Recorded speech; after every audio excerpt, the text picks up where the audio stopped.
안녕하세요. 박성일입니다. 이번 차시에서는 인면도와 관련된 내용에 대해서 한번 알아보도록 하겠습니다. 인면도에서 제일 중요한 것이 뭘까요? 정확하게 계산된 치수일 거라고 생각을 하시나요? 치수도 물론 중요합니다. 그것보다 더 중요한 것은 아마도 디자인을 충분히 도면으로 표기하고 또 이 디자인에 관련된 재료를 표현해 주는 것이라고 생각합니다. 인면은 건물 자체의 가치에도 영향을 미치지만 공공재로서의 건축 이런 측면에서 보면 좀 더 시간을 투자해서 디자인을 해줘야 된다고 생각을 합니다. 여러분들 평면이나 컨셉에 들어가는 것만큼이나 인면 디자인에 시간을 좀 쏟고 계시나요?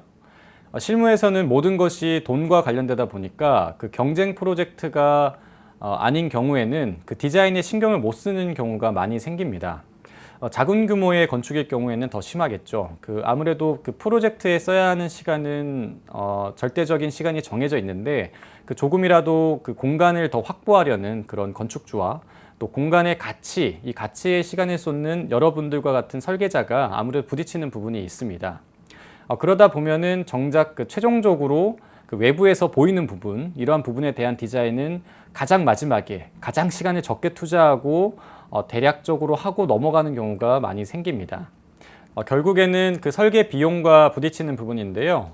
빨리빨리 해야 한다는 이러한 정신에서 조금씩 디자인에 대한 가치, 이러한 가치를 찾아가고 있는 과도기라고 저는 개인적으로는 생각을 합니다.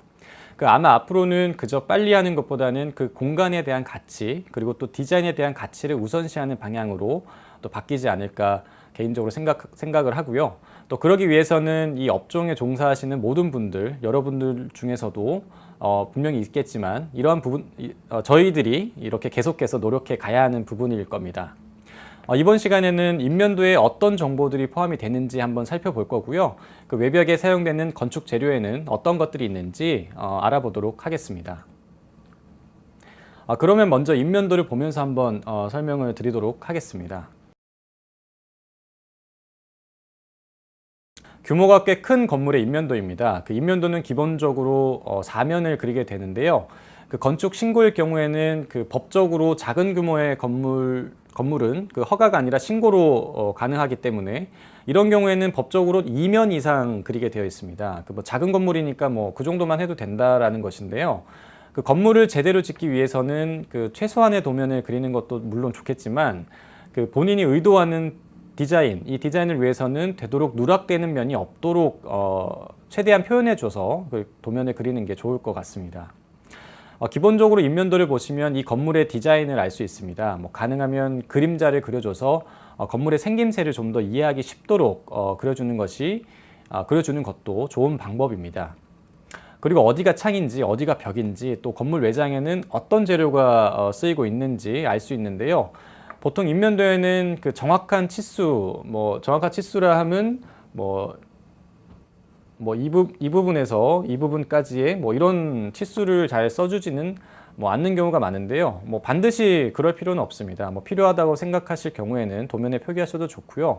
이러한 대규모 건축물일 경우에는 도면에 표기하는 것이 좀 복잡하게 돼버리기 때문에 직접 표현하진 않고 외장 재료 이외에 다른 정보를 입력하기에는 사실상 조금 어렵습니다. 하지만 소규모 건축물일 경우에는 인면도의 스케일이 커지기 때문에 좀 더 디테일한 정보들을 인면도에 직접 표현해줘도 좋겠습니다.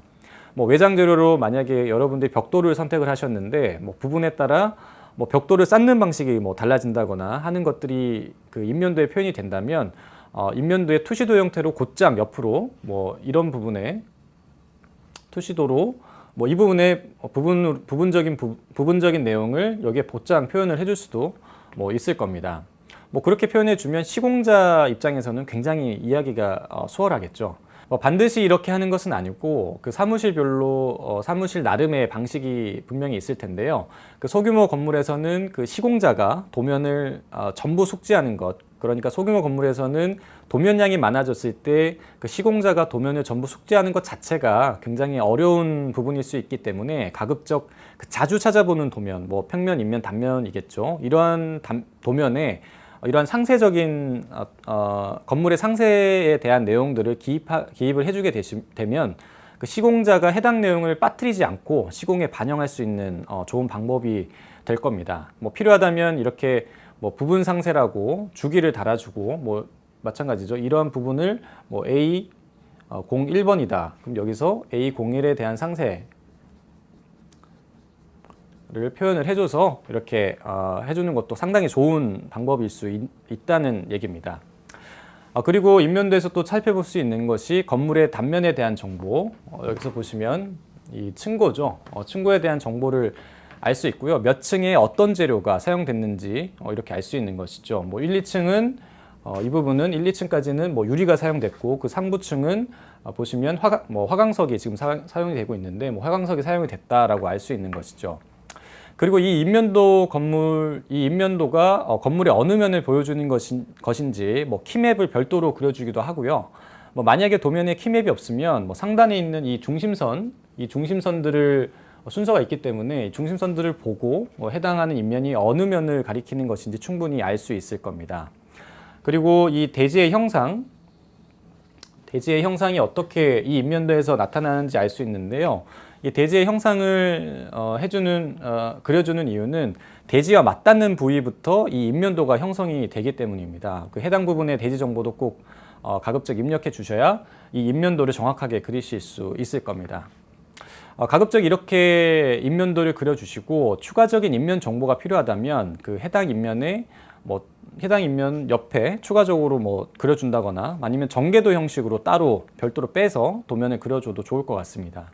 그 도면이라는 것이 결국에는 그 정보를 전달하는 것이기 때문에 다양한 도면 표기 방식으로 그 원하고자 하는 정보를 결국엔 전달하면 결과적으로 되는 것이겠죠. 중요한 것은 그 시공자가 해당 내용을 빠뜨리지 않고 정보를 가급적 그 정확하고 또 이해하기 쉽도록 그렇게 표기하면 좋겠다라고 이해하시면 좋겠습니다. 네, 소규모 건물의 인면도입니다. 대규모 건물이든 소규모 건물이든 인면도에 표기하는 내용은 크게 다르지 않습니다. 아무래도 대규모 건물이 표현해줘야 하는 정보가 더 많기 때문에 추가적인 도면들이 부수적으로 더 많기는 하지만 기본적인 속성은 동일합니다. 층고와 같은 건물의 단면 정보들 여기 보시면 이런 정보들과 그리고 어느 면을 보여줘야 하는지 키맵을 별도로 이렇게 건물의 이면이다 이렇게 키맵을 별도로 표현을 해줍니다. 아니면 중심선을 보고 아까 앞에서 설명드린 것처럼 중심선을 보고 어느 면을 그린 것인지 확인이 가능하실 겁니다. 그리고 이렇게 해당 부위에 어떤 재료가 사용되고 있는지 재료에 대한 정보를 표기를 해주고요. 앞서 말씀드린 추가적인 정보들, 벽돌일 경우에 쌓는 방식의 변화를 주는 부분이 있으면 그러한 부분들에 대한 이 부분이 다르다면 이 부분에 대한 정보를 곧장 주기를 표기해주고 별도로 이렇게 상세도가 여러 가지가 있다면 이렇게 도면을 쭉 그려줘도 좋은 도면 표기 방법이 될 수 있을 것 같습니다. 그리고 인면도를 그리기 위해서는 건축 외장재에 대해서 어느 정도는 알아야겠죠. 그 건축물 외장재로 사용할 수 있는 자재에는 어떤 것들이 있는지 이번 시간에 한번 알아보도록 하겠습니다. 최근에는 그 건축물 외장 재료가 상당히 다양해졌습니다. 하지만 외장재라는 것이 그 외부 환경에 최종적으로 노출이 되기 때문에 그 다양해진 것에 비해서 그 속성 자체는 크게 바뀌지는 않았는데요. 특히나 우리나라는 그 중부지방 같은 경우 그 한겨울에는 영하 20도까지 내려가기도 하고 또 여름에는 35도 이상 올라가는 그러니까 연교차가 굉장히 크기 때문에 이런 환경에 충분히 적응할 수 있는 자재를 사용해야 합니다. 미국에서 쓰던 재료니까 미국 캘리포니아는 연중이 연교차가 크지 않은데 이런 곳에서 쓰던 재료니까 우리나라에도 그 정도 내구성이 있지 않을까 하고 수입해서 쓰는 경우가 있는데요. 이런 생각 자체는 조금 위험할 수 있는 부분입니다. 물론 자재 회사마다 그 워런티라고 얘기를 하죠. 이 품질에 대한 부분은 10년 이런 식으로 좀 확실히 하고 있기는 하지만 아직 수입된 지 얼마 안 된 재료 같은 경우에는 우리나라에서 적합한지 그 충분한 시간을 테스트해 보지 않은 경우도 종종 있기 때문입니다. 외장재는 한번 시공하고 나면 추후에 재시공할 때 비용이 많이 들게 되기 때문에 설계 단계에서 신중하게 선택을 해야겠습니다. 외장재 종류에는 그 보시는 것처럼 그 유리나 세라믹 계열 재료, 벽돌이나 석재를 얘기하죠. 그리고 플라스터, 뭐 일반적으로 그 회벽이라고 얘기하는 것들인데, 그리고 금속재, 마지막으로 목재 정도, 이렇게 크게는 4가지 정도로 얘기할 수 있을 것 같습니다. 위에서부터 보시면 가장 기본적인 유리가 있고요. 그리고 아파트 외벽 생각하시면 딱 떠오르는 이제 페인트 도장이죠. 도장도 있고, 그리고 플라스터 계열, 플라스터라고 해서 좀 어려운데요. 뭐 스터코나 이제 드라이비트라고 불리는 재료, 스페인에 있는 그 하얀색 건물들 생각하시면 되는데, 이런 회반죽이라고 생각하시면 됩니다. 석회를 이렇게 개서 바르던 건데, 이게 시간이 지나서 딱딱하니까 균열이 생겼을 때 누수가 되는 문제가 있다 보니까 지금은 뭐 스터코, 플렉스 뭐 이런 자재의 이름인데 신축성이 있는 자재가 개발이 돼서 외단열 시스템의 마감재로 많이 사용이 되고 있습니다. 그리고 금속재가 있고요. 그 단열재와 금속재를 한 번에 단열재와 함께 그 샌드위치 패널이라고 많이 부르는 자재인데, 뭐 단열재와 함께 사용한 금속 패널도 있습니다. 그리고 뭐 석재, 일반적으로 많이 아시는 석재가 있을 거고, 그 타일도 있습니다. 뭐 습식이냐 아니면 뭐 건식이냐, 최근에는 타일도 건식으로 붙이는 경우도 있는데요. 이렇게 건식으로 사용을 하기도 하고, 그리고 여러분들 많이 아시는 벽돌이 있을 겁니다. 뭐 과거에는 이러한 벽돌이 실제로 구조로 쓰이고 이 구조가 그대로 노출되는 방식이었는데, 현재는 치장벽돌이라고 해서 외부 입면을 구성하는 재료로 많이 사용을 하고요. 이 벽돌의 단점을 좀 보완한, 그러니까 습식이 아니라 건식으로 공사를 할 수 있는 프리캐스트, 이미 만들어진 세라믹 패널이라고 생각하시면 되는데요. 벽돌과 만드는 방법은 거의 동일하게 이제 불에 고온에 구워서 이렇게 만드는 패널 형태로 나오는 재료가 있습니다. 그리고 구체를 그대로 노출해서 마감하는 그 노출 콘크리트, 여러분들 많이 아시는 노출 콘크리트 마감도 있습니다. 그리고 이러한 노출 콘크리트처럼 이렇게 보이기 위해서 시멘트를 압출을 해서 만드는 패널 형태, 뭐 일반적으로는 베이스 패널이라고 일반적으로 이제 부르는 자재도 있고요. 그리고 마지막으로 제가 가장 좋아하는 재료인데요, 목재가 있습니다. 뭐 굉장히 오랫동안 사용해왔던 아주 자연스러운 재료죠. 네, 아마 많이 아시고 계시겠지만 앞으로 이제 실물을 접하시면서 많이 접할 재료들이니까요. 그 사례 이미지를 보면서 자재에 대해서 좀 더 확실히 한번 알아보도록 하겠습니다. 먼저 유리 종류부터 한번 살펴보겠습니다. 유리를 나누는 방법은 여러 가지가 있겠지만, 그 먼저 투명도에 따라서 디자인에 굉장히 중요한 요소죠. 이 투명도에 따라서 한번 나눠 볼 수 있겠습니다. 유리에는 그 철분이 포함이 되는데요. 이게 유리를 파랗게 보이게 하는 이유입니다. 그에 반해서 이런 파란 부분을 제외한 것, 그 저철분 유리가 있는데요. 이런 파란색기가 거의 없는 아주 투명도가 높은 유리입니다. 그 사진에서 보시면 이런 뭐 내부가 거의 투명하게 보이는 이런 느낌의 유리입니다. 그 철분 함량에 따라서 유리 색상 자체도 굉장히 달라지기 때문에 의도하는 디자인이 있다면 거기에 맞도록 적절한 유리를 선택하게 됩니다. 하지만 그 철분 함량에 따라서 그 유리의 가격 자체도 굉장히 달라지고, 또 제조사에 따라서도 이런 느낌들이 많이 다르기 때문에 커튼월을 사용한다든가 해서 유리가 상당히 중요한 인면 재료로 적용될 때는 실제로 샘플을 받고 이 자재가 적용된 실제 사례 건물을 충분히 보시고 실제로 선택을 하게 됩니다. 그리고 두 번째로 그 내부가 잘 보이지 않는 그 반사유리도 있는데요. 뭐 반사유리는 실제로 도심에서 사용을 할 때 굉장히 조심해야 하는 재료라고 생각을 합니다. 그 차량 흐름이 많은 위치라면 그 빛 반사가 굉장히 심하기 때문에 교통에 지장을 줄 수도 있고요. 뭐 예기치 않게 유리에 반사되는 빛 때문에 그 지상에 있는 나무가 말라 죽는다거나, 뭐 지나친 눈부심 때문에 민원이 계속해서 발생한다거나, 뭐 예기치 못한 상황이 다수 발생을 할 수 있기 때문인데요. 그 시공 사례를 충분히 조사해 보고 또 어떤 문제가 있는지 미리 확인을 하시고 계획을 하시는 게 좋겠습니다. 그리고 마지막으로 이 스팬드럴 유리라고 하는 것은 이런 커튼홀 시스템에서 뒷부분을 완전히 불투명하게 하고 싶을 때, 뭐 구조가 노출이 되는 게 싫어서 구조 부분을 막아야겠다라고 생각하시는 부분이 있다면 이런 부분을 스팬드럴 유리를 사용을 해서 해결을 하게 됩니다. 두 번째는 그 단열에 따라서 한번 분류를 했는데요. 요즘은 그 에너지 설계 기준이 상당히 까다로워졌기 때문에 그 단열 성능이 적합한 제품을 사용을 해야 합니다.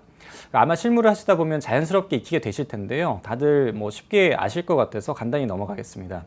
그 복층 유리는 유리 두 장 사이에 그 아르곤 가스를 넣어서 뭐 단창에 비해서는 당연히 훨씬 단열 성능을 높인 유리죠. 그리고 거기에 유리를 한 장 더 붙인 것, 이것이 삼중 유리라고 부르는 것인데요. 단열 성능이 훨씬 더 뛰어나도록 만든 것입니다. 그리고 이 유리 안쪽에다가 로이라고 얘기하는데 로우 에너지의 약자죠. 로이 필름을 붙여서 만든 것이 로이 복층유리입니다. 뭐 마찬가지로 로이 필름 붙이는 거니까 뭐 어디에든 붙여서 단열 성능을 좀 더 높일 수 있겠죠.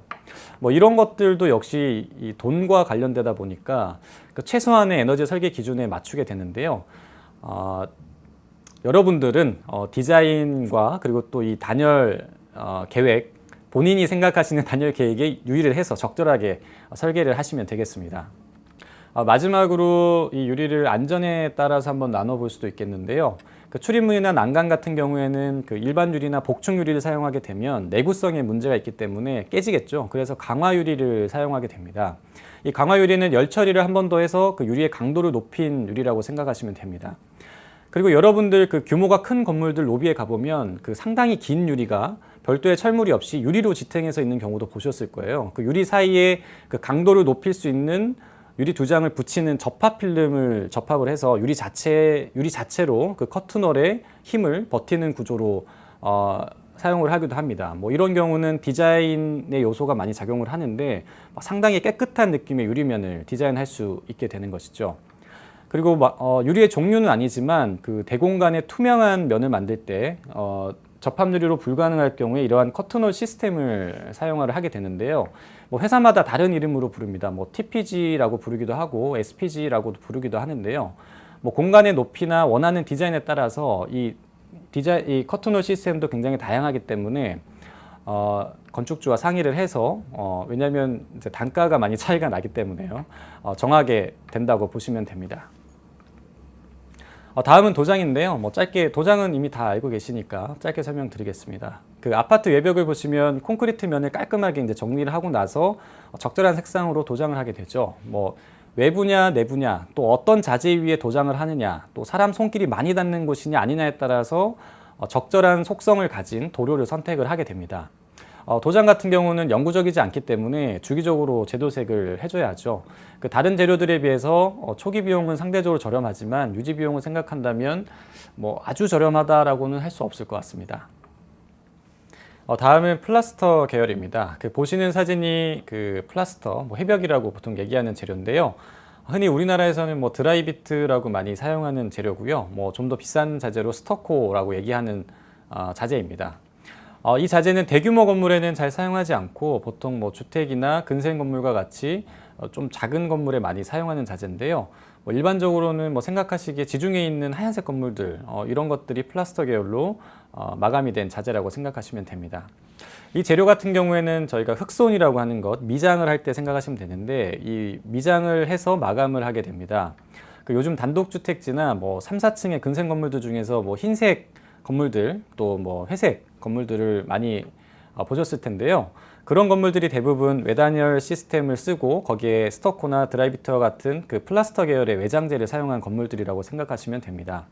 뭐 재질감이나 뭐 색상도 굉장히 다양하고 뭐 시공 비용도 다른 재료에 비해서 상대적으로 저렴한 편이기 때문에 요즘 많이 사용하고 있는데요.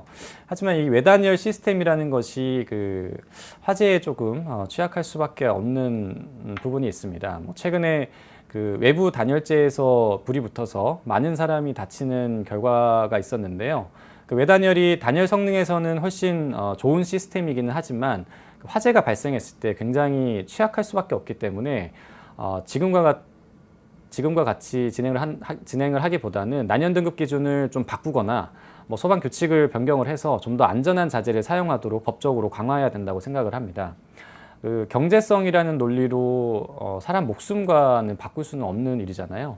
그 여러분들도 법만 지키면 돼라고 생각하지 마시고 법보다 더 중요한 것, 더 안전한 건물, 그리고 뭐 계단을 설치하시더라도 더 안전한 더 많은 수의 계단을 설치를 하셔서 계획을 하시면 좋겠습니다.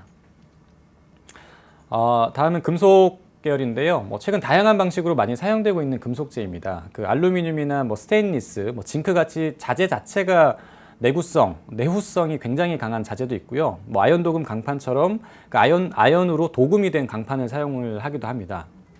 보시는 것처럼 타공을 한다거나 금속재가 결합하는 방식에 따라서도 아주 다양한 질감 표현이 가능하기 때문에 그 의도하는 디자인과 또 적합한 예산에 따라서 이런 자재를 선택을 하게 됩니다. 사실 이 사진에서 보는 재료는 다른 재료들에 비해서 상당히 고가의 자재이기 때문에 마치 이런 고가의 자재처럼 이렇게 보이는 자재도 사용을 하는데요. 철판에 도장이나 도금이 된 자재를 대신 사용하는 경우가 더 많습니다. 흔히 칼라 강판 이렇게 부르는 것들인데요. 징크처럼 보인다고 해서 리얼 징크라고 부르기도 하죠. 색상이나 질감도 굉장히 다양하고 사진에 보이는 재료들보다 상대적으로 아주 저렴하기 때문에 많이 사용하는 편인데요. 아무래도 이런 고가 자재의 원재료의 질감을 따라가지는 못할 겁니다. 칼라 강판이라는 재료도 결국에는 이런 고가의 재료를 저렴하게 구현하기 위해서 사용하는 것이다 보니까요. 자재 자체의 수명도 좀 더 짧은 편입니다. 그 도금이나 도장 방식이다 보니까 벗겨졌을 때 부식이 발생할 수 있습니다. 징크만 해도 종류가 굉장히 많아서 그 다양한 질감이 있고요. 금속재 자체도 훨씬 많은 종류가 있습니다. 또 가공 상태나 또 결합을 어떻게 하느냐에 따라서도 굉장히 다양한 인면 표현이 가능하고요. 타공을 한다거나 후가공을 한다든가에 따라서도 그 상당히 다양한 질감을 낼 수 있기 때문에 여러분들이 실물을 접하시면서 조금씩 알아가시면 되겠습니다. 다음은 석재입니다. 석재는 건축에서 가장 오랫동안 또 많이 사용하는 재료 중에 하나인데요. 그 석재 종류가 워낙 다양하고 그 마감하는 방식에 따라서도 그 아주 다양한 질감을 낼 수가 있습니다. 시공하는 방식은 크게 건식과 습식으로 나눌 수 있는데, 습식은 말 그대로 이제 시멘트 몰탈로 돌을 구조체에 붙이는 방식이고요. 건식은 그 석재 모서리에 홈을 파서 그 철 구조물에 이렇게 끼워서 벽체에 고정하는 방식입니다. 그 외장재로 사용할 때는 그 습식일 경우에는 시간이 지났을 때 이제 탈락의 위험이 있을 수 있기 때문에 건식으로 보통 시공하는 걸 많이 이렇게 지나다니시면서 보셨을 겁니다. 그 철 구조물로 바탕재를 만들고 그 석재를 이렇게 사람이 들 수 있는 사이즈여야겠죠. 사람이 들 수 있는 사이즈로 일반적으로 많이 사이즈로 켜서 이제 클립에 걸어서 마감을 하는 방식인데요. 보통 외부에 사용되는 석재일 경우에는 30mm 정도 두께로 시공하는 게 일반적인데 디자인에 따라서는 더 두껍게도 하고요. 꼭 정해진 방법은 없습니다. 우리나라에서는 화강석을 가장 많이 사용하는데요. 현무암이나 대리석 계열도 많이 씁니다. 화강석은 그 강도가 굉장히 강하기 때문에 바닥재로 많이 쓰는 걸 보실 수 있는데요. 가장 많이 쓰는 재료이기 때문에 간단히 좀 더 설명을 드리면, 그 화강석에는 저희가 부르기에 포천석, 마천석, 고흥석이라고 부르는 것들이 있습니다. 처음에는 석재의 산지, 포천에서 나서 포천석, 마천에서 나서 마천석, 또 고흥이라는 지역에서 나서 고흥석이라고 부르는 것들이었는데, 지금은 그 국내 생산이 많지 않기 때문에 대부분 수입산인 경우가 많습니다. 하지만 이런 옛날에 부르던 것과 비슷한 색깔을 내기 때문에 이런 것들을 그냥 통칭해서 아직도 지칭을 하고 있습니다. 네, 다음은 석재입니다. 여기 보시면 포천석은 약간 분홍기가 있는 맑은 색상의 석재고요. 마천석은 이렇게 지금 보시는 것은 물갈기를 한 상태인데, 이런 경우에는 거의 검정으로 보이는 자재입니다. 그리고 고흥석은 이렇게 짙은 회색, 마감 상태에 따라서 거의 짙은 검정에 가까운 색상을 내기도 하는데요. 이러한 것들을 일반적으로 부를 때 이렇게 부르고 있습니다. 빛깔과 색상에 따라서 부르는 이름이 훨씬 더 많은데요. 아마 사무실을 가보시면 해당하는 그 돌에 샘플이 있을 겁니다. 사무실이 없다고 한다면 여러분들이 석재 도매상을 한번 찾아가 보셔서 샘플도 한번 구해 보시고 다른 석재들도 같이 구경하면 더 좋겠습니다. 같은 이름으로 부르더라도 산지에 따라서 굉장히 많이 차이가 나기 때문에 실제로 대규모 건축물에 대량으로 사용되는 돌일 석재일 경우에는 중국에 있는 산지에 직접 찾아가서 이렇게 확인을 하고 계약을 하기도 합니다. 마감 상태에 따라서도 아주 다양한 이름이 붙는데요. 아주 거친 마감, 마치 정으로 깬 것 같은 그런 느낌을 일반적으로 혹두기라고 부르고요. 또 오돌토돌하게 약간 거친 면을 가지게 되는 마감을 뭐 버너구이라고 한다거나 잔다듬이라고 부르는데요. 그 오돌토돌한 것들은 일반적으로 보도블럭에 많이 깔리는 것들인데 이것들이 미끄럽지가 않기 때문에 그 야외 바닥재로 많이 이 마감 방식을 많이 씁니다. 옥의 바닥에 깔려있는 화강석이 대부분 버너구이라고 생각하시면 됩니다. 물갈기 또는 연마라고 부르는 방식은 벽면이나 실내 바닥재로 많이 쓰이는데요. 광이 날 정도로 이렇게 맨질맨질한 마감이라고 생각하시면 되겠습니다. 간단히 많이 쓰는 마감에 대해서만 말씀을 드렸는데요. 돌을 붙이는 패턴이나 같은 고홍석이라도 이렇게 물갈기냐 버너구이냐 이런 마감 방식만 달리해서 써도 상당히 다양한 인면을 만들어낼 수 있습니다. 명확한 디자인 의도가 있고 또 예산의 여유가 있다면 여러분들이 직접 마감 방식을 만들어서 적용을 해도 될 거고요. 석재 종류도 찾으면 찾을수록 굉장히 무궁무진하기 때문에 그 자재를 파악하는데 가장 좋은 방법은 앞서 말씀드린 것처럼 한번 자재상에도 방문해 보고 관련된 정보를 얻는 것도 굉장히 좋은 방법이라고 생각을 합니다. 한번 가보시면 미처 생각하지 못했던 굉장히 아름다운 무늬가 있는 석재를 발견하실 수도 있고요. 같은 재료라도 그 마감 방식에 따라서 얼마든지 다른 인면을 디자인하실 수 있으니까 이 점을 한번 기억하시면 좋겠습니다. 네, 보시는 것은 타일인데요. 타일도 이렇게 세라믹 계열의 자재이기 때문에 내구성이 상당히 좋은 편입니다. 그 타일에도 종류가 워낙 많기 때문에 잘 찾아보면 그 디자인 의도에 맞는 원하는 느낌의 타일을 구하실 수 있을 겁니다. 최근에는 벽돌을 얇게 켜서 치장 벽돌 대신 이런 타일 방식, 벽돌 타일이라고 많이 부르는데 이런 타일 방식으로 만들어서 쓰기도 하는데요. 그 벽돌을 이렇게 치장 벽돌로 이렇게 쌓는 방식보다는 압착으로 붙이는 방식이기 때문에 훨씬 간단하고 저렴해서 그 소규모 건물일 경우에는 많이 사용을 하는 편입니다. 이런 경우에는 그 몰타를 사용해서 압착으로 붙이기 때문에 아무래도 많이 보완이 되었다고는 해도 사람이 하는 일이다 보니까 여전히 그 재료의 탈락의 위험성은 있는 편입니다. 사이즈가 큰 타일일 경우에는 무게가 좀 나가기 때문에 그 구조체에 고정 클립을 고정을 하고 이 고정 클립을 통해서 건식으로 이렇게 시공을 하기도 하는데요. 그 몰탈만 이용할 때보다는 탈락의 위험성이 아주 적어지기 때문에 충분히 사용을 고려해 볼 만합니다. 최근에 건물 외부에 사용하는 타일들을 보면 조금 저렴하면서도 실제 석재의 느낌을 그대로 주는 자재들도 많이 있습니다. 네, 다음은 벽돌입니다. 그 벽돌은 여러분들이 아마 가장 많이 쓰고 또 오랫동안 써온 재료 중에 하나일 겁니다. 당연히 내구성이 상당히 좋고요. 구조재료 쓰이던 것이 지금은 인면 재료로 여전히 많이 쓰이고 있죠. 그 벽돌이 주는 하나씩 쌓인 이런 구축적인 느낌은 아무래도 그 벽돌만의 아주 독보적인 느낌이기 때문에 다른 재료로 대체하기가 쉽진 않습니다. 벽돌을 쌓는 방식을 달리해서 아주 다양한 표현도 가능하기 때문에 여전히 많이 사용하고 있는 재료입니다. 하지만 요즘은 그 자재비에 비해서 인건비가 많이 비싸지고 또 백화현상과 같이 하자 위험이 조금 있기 때문에 이 벽돌 대신에 옆에 보시는 그 세라믹 패널, 이렇게 패널 형태로 건식으로 붙이는 방식인데요. 이렇게 건식으로 시공하는 경우도 많이 있습니다. 그 벽돌에 비해서는 상대적으로 좀 고가이긴 하지만 그 벽돌과 마찬가지로 그 내구성이 상당히 좋고 유지 관리가 거의 필요가 없는 장점이 있죠. 건식으로 또 고정하는 방식이기 때문에 탈락의 위험도 거의 없고요. 시공이 간편하긴 하지만 앞서 말씀드린 대로 조금 고가여서 고급 외장재로 많이 쓰이는 편입니다. 노출 콘크리트는 설명을 안 들어도 다들 많이 아실 겁니다. 당연히 제품은 아니고요.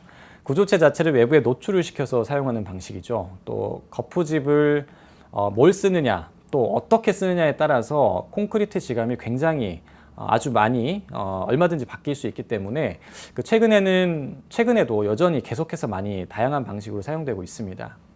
아무래도 외부 오염이나 수분을 흡수하는 성질이 있기 때문에 최종적으로 발수제, 그러니까 코팅을 한번 해주는 거죠. 이런 발수제가 페인트 같이 이제 도포를 하는 것이다 보니까 영구적이진 않기 때문에 노출 콘크리트 건물의 외관을 깨끗이 유지하기 위해서는 몇 년에 한 번씩 발수제를 재도장해 줘야 합니다.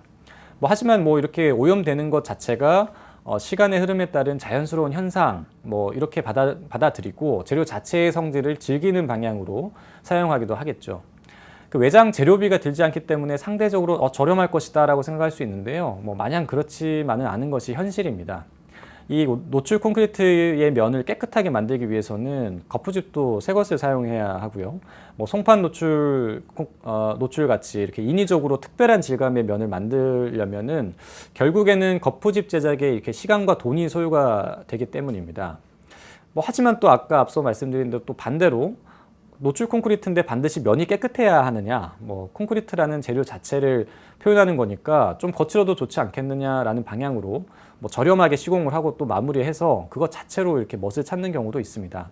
거푸집에 따라서 얼마든지 이렇게 다양한 인면과 질감을 만들 수 있으니까 뭐 여러분들도 앞으로 계속 실무를 하면서 재료에 대해서 계속 공부를 해보시면 좋겠습니다. 네, 보시는 재료는 베이스 패널이라고 부르는 재료인데요. 뭐 콘크리트 느낌과 이제 흡사하게 이렇게 만드는 재료입니다. 일반적으로는 뭐 베이스 패널이라고 부르는데 뭐 정확한 명칭은 압출로 성형한 시멘트 패널이다라고 해서 압출 성형 시멘트 패널이라고 부릅니다. 이렇게 패널 형식이기 때문에 석재와 비슷하게 이렇게 바탕 철물에 고정을 하는 방식인데요. 건식 결합 방식이죠. 그 노출 콘크리트와 상당히 비슷한 질감은 얻을 수 있습니다. 뭐 공장에서 나오는 제품이다 보니까 상당히 일정한 품질을 확보할 수 있다는 장점도 있고요. 뭐 벽에도 사용하고 또 바닥재로도 사용하기도 하고 뭐 사용폭은 상당히 넓은 편입니다. 그 자재 자체도 여러 가지 패턴을 가진 제품도 있고 또 결합 방식에 따라서 사진에서처럼 이렇게 루버 형식으로도 사용이 가능하고요. 뭐 수평으로 붙이느냐 또 수직으로 하느냐 뭐 또 여러 가지 패턴을 또 만들 수도 있어서 뭐 다양하게 인면을 표현할 수 있습니다. 네, 마지막으로 목재인데요. 그 목재는 아주 오랫동안 사용해 오고 있는 건축 재료죠. 그 구조재로도 쓰이고요. 뭐 바닥재, 뭐 특히 뭐 데크로 많이 쓰입니다. 뭐 석재 바닥으로 했을 때와는 다르게 아주 따뜻한 느낌을 주기 때문에 뭐 공원이나 휴식 공간 같은 경우에는 이 목재 데크를 많이 사용을 하고 있습니다. 벽면 재료로는 그 적산목이라는 이제 품종이 가장 많이 쓰이고요. 목재는 이게 수축 팽창이 굉장히 많이 일어나는 자재이기 때문에 그 일반적으로 사이딩이라고 하는데 이렇게 좁은 폭으로 잘라서 조금씩 띄어서 사용하는 게 일반적입니다. 목재는 가공하기에 따라서 아주 다양한 인면을 만들어낼 수 있는데요. 하지만 역시 그 1, 2년에 한 번씩 이런 스테인을 발라줘야 이 색깔을 유지할 수 있기 때문에 관리를 좀 주기적으로 해줘야 하는 자재이기도 합니다. 그 목재 자체가 주는 어떤 그 따뜻한 느낌은 뭐 다른 자재로 대체하기에는 굉장히 어렵기 때문에 여전히 좀 약한 부분이 있지만 여전히 많이 쓰이고 있습니다. 이런 목재들을 알아보는 것도 한번 자재상에 직접 가셔서 직접 보시고 또 스테인도 한번 직접 테스트도 해보시고 또 이렇게 지어진 건물도 직접 보면서 자재에 대한 어떤 이런 감을 키우시면 좋겠습니다. 네, 이 정도가 일반적으로 건축 외장재로 사용되는 것들입니다. 뭐 사실 그 앞서 말씀드린 것들 중에서 한 가지 재료만 해도 그 사용 방법에 따라서 인면 표현 방식이 무궁무진하게 많기 때문에 그 제대로 공부를 하려면 많은 시간이 걸립니다. 실제로 설계를 진행하면서는 그 새로운 방식보다는 뭐 아무래도 시간이 없기 때문에 기존에 쓰던 방식들을 계속해서 이제 사용하는 경우가 많은데요. 설계를 할 시간이 부족하기 때문에 그 재료까지 뭔가 어떤 새로운 것을 추구해서 이런 방법들을 찾는 것보다는 기존에 사용하던 것들을 응용을 해서 많이 디자인을 하게 됩니다. 최소한 그 설계자 본인의 의도를 잘 드러낼 수 있는 자재에 대해서는 좀 깊게 공부를 해서 그 기능적인 측면뿐만 아니라 그 디자인에 있어서도 좀 좋은 결과를 내시기를 바랍니다. 다음 시간은 창호도에 대해서 한번 알아보겠습니다. 긴 시간 수업 들으시느라 굉장히 고생 많으셨고요. 다음 시간에 뵙겠습니다. 감사합니다.